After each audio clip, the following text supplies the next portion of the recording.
If you want to continue to follow our adventure, click subscribe. So you don't miss anything, click the bell notification. Hello, Lows on the Road subscribers and followers. So I was watching a video the other day. It's a fairly popular video. A lot of people recommended it to me. From Tammy's Nomadic RV Life. And she was talking about ending her nomadic life because there's some dangers out there, and I'm not going to try to explain her video. If you want to watch it, I'll put a link down below to it. Okay, she describes that there are a lot of dangers out here. Although this lifestyle is absolutely magnificent and wonderful and perfect, in a lot of ways, there is a lot of dangers out here. And she even acknowledged when I replied that she knows that I've been trying to advocate that as well for a long time. I am trying to convince people that the nomadic lifestyle that these YouTubers are advocating for is not the reality. Carolyn and I have ran into a lot of bad characters and bad things since we've started this lifestyle, and I just wanted to follow up with Tammy's video and talk about and rehash the things that we've talked about in the past. As I have said in many videos, we started out our adventure, and about a month into it, we ended up in Ray Springs, Tennessee. Very beautiful park. It had water, had a shower, had running water bathrooms, but they were destroyed all the time with just the nastiest fouling smell you can think of. They ended up shutting it down the day after we got there because, and it was obvious, the homeless and the drug making activities going on there. I mean, it was quite obvious what was going on. As a matter of fact, after I made that video, many people confirmed that's why they shut it down. They also confirmed that area was pretty bad with that kind of stuff. This isn't just me talking and speculating. I know the other day I made a video where I talked about homeless in a city park, and I got a lot of negative feedback. Well, how dare you talk about the homeless like that? Well, it's not hard to identify when they're homeless. The kids are digging in the dumpster, pulling trash out. The engines on the motorhomes don't run. These are indicators that there's bad things out here. So for folks that think that I should ignore these things and sweep them under the rug, well, if I ignore them, then bad things happen to me. When we got down in Florida, that's when we really started running into a few issues. We ran into people, they come out to the campground, get drunk, and they start shooting their firearms off in the air.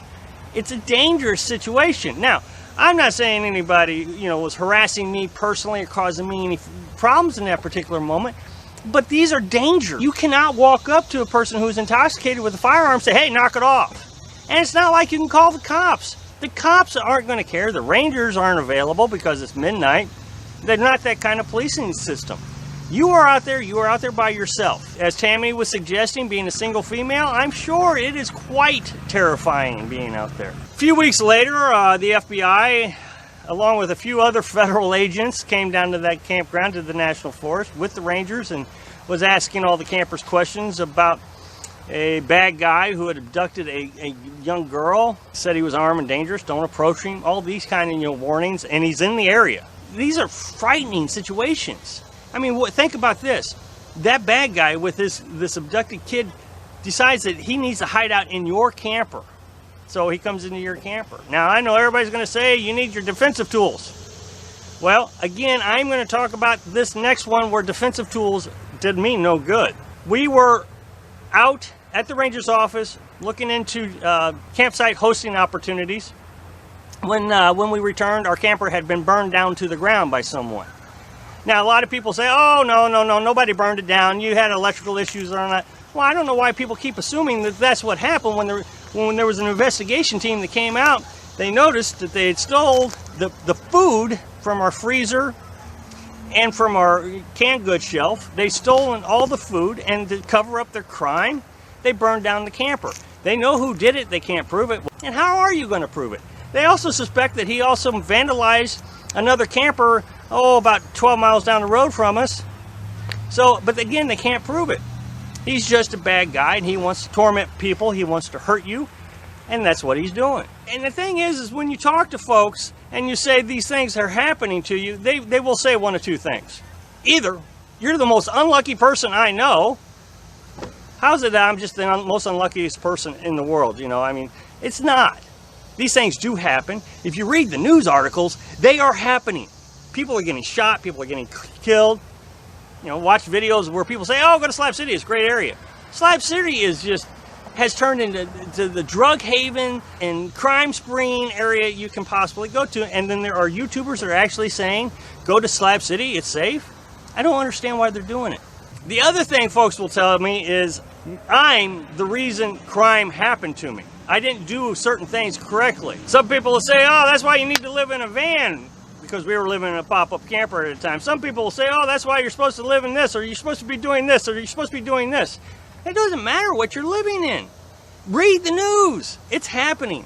As Tammy had said, before this living nomadic lifestyle became popular, this is where the bad people came to hide out. It's a very good point. Anyway, so we go to South Dakota. You might think, well, it's just isolated in certain areas of the country. No, we go to South Dakota. And sure enough, I mean, people get drunk and they start shooting off their guns and they're doing whatever they want. They don't care about your safety. And when you learn about self-defense, if you ever take a self-defense course, you cannot rely on someone from hurting you when they don't care about your safety. So if they're shooting off firearms, it doesn't matter what else they're doing. When they're shooting off firearms, when they're drunk, they don't care about your safety. And so then people say, well, you just need to leave. That's not as easy as a lot of people seem to think. Just get in your vehicle and leave. If you're in an RV and it's midnight, you're out there with a flashlight, right?